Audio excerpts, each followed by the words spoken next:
John, tell us about the banners behind you and their significance to Sideshow. Okay,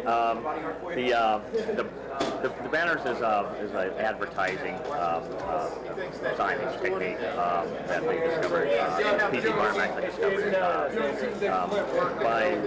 it's an exaggeration of actually what you're selling, a slight exaggeration, sometimes greatly exaggerated. But I think it's a great Johnny Mia put it, they're really nothing more than cereal boxes. You try to sell it in short and sweet, get the point across. And in the old days as well, a lot of people couldn't read, so a lot of what you're trying to sell, you try to do it in pictorial form.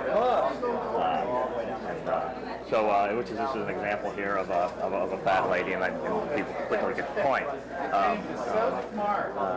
But I was taught the technique. I'd like to mention the art of banner painting, not so much the style, because I was influenced by many different artists, but the great Johnny Mia taught me the technique. And one of the things that makes a banner is the fact that it's able to be portable, being able to fold and hold up. Because it does get a lot of abuse. It's drugged through the mud. About the only thing that can really damage them, if they're done properly, is dragging it over a tent stake, which would obviously tear it. But what's great about these old banners that with this technique, which is oil on canvas, 10-ounce canvas, and then it'll fold out without cracking. And a lot of people have tried to duplicate that without knowing the secret, it'll crack, which within a matter of just a few days or weeks is absolutely worthless. But there's some banners out there that are 75, 100 years old, and they're just as soft and pliable as the day they were made. So if you know the technique, that's what makes it a true banner. They're usually 8 foot by 10 foot. On circuses, this border would be red. On carnivals, they'd be orange, and that was a big difference to tell the difference between a carnival and circus banner. The circus banners were usually a little more brighter, happier colors, more candy colors. You would never see like a two-headed baby on a circus. It was too dark. That was a carnival show or a pit show that you would see. And the colors were a little more muted, a little more dark, a little spookier.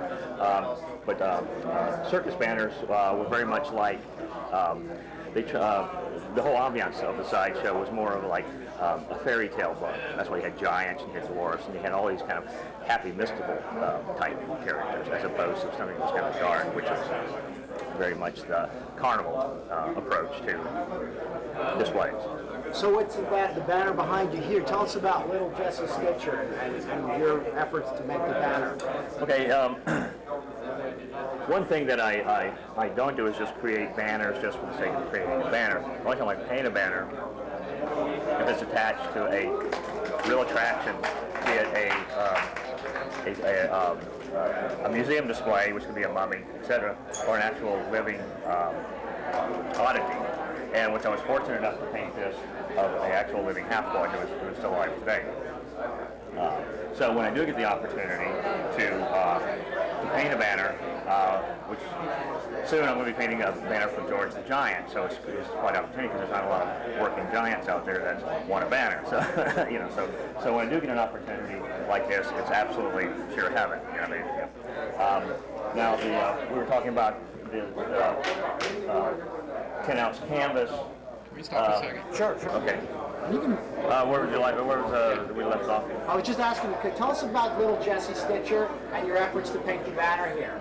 Yes, I always look forward to being able to paint a banner that's unique and with a human oddity, which there's because of the lack of the sideshows, there's very few attractions out there. But I only paint banners that is a true attraction, either live or a museum display. And Okay, John. Yes. Do you want to start over? No, go ahead and start where you were. Okay. I only paint a banner that's attached to either a real attraction like a museum display, like a mummy, etc.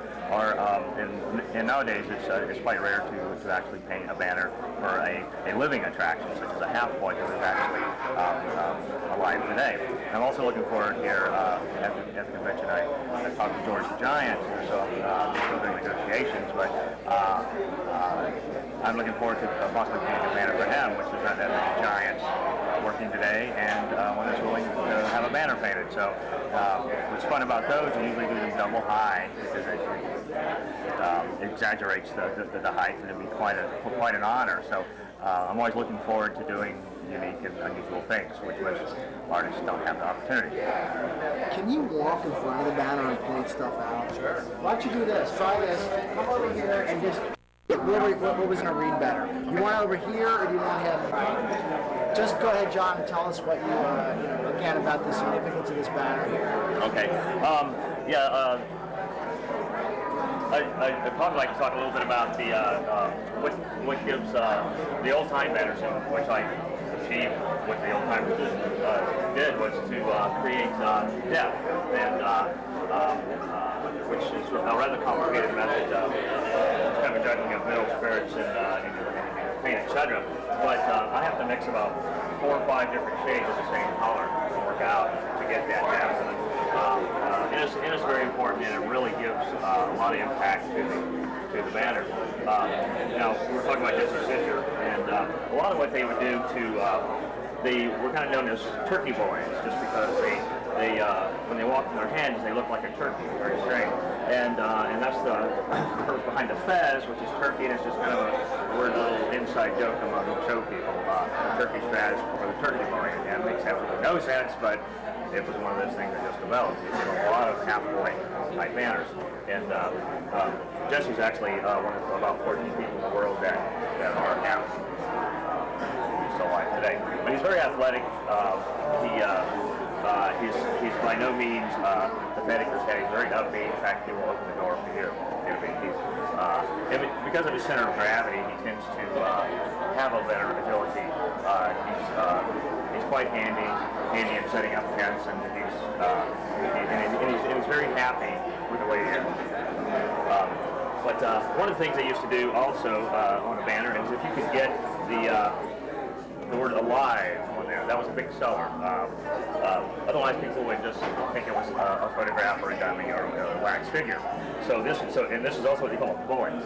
They call it the bullet. If you get a bullet that says "alive," you really had a much surer sell on the bigger piece.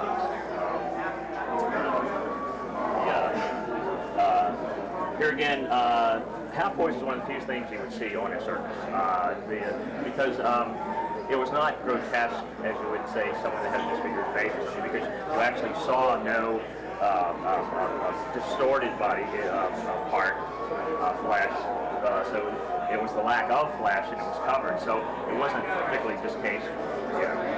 So it was one of the few kind of really freaky type things that was accepted from the circus.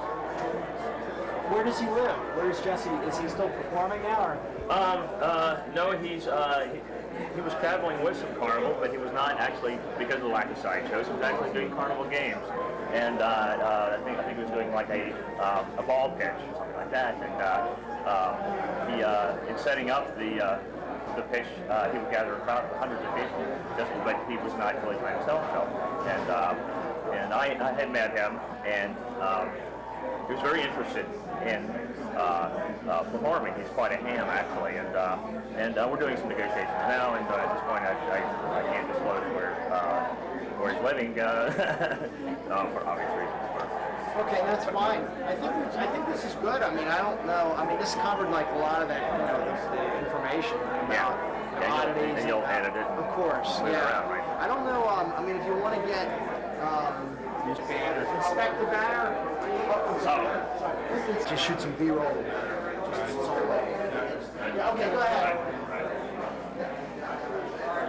Do you want me to look at the camera? Nah. Not here. Oh, turn my back.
Thank you.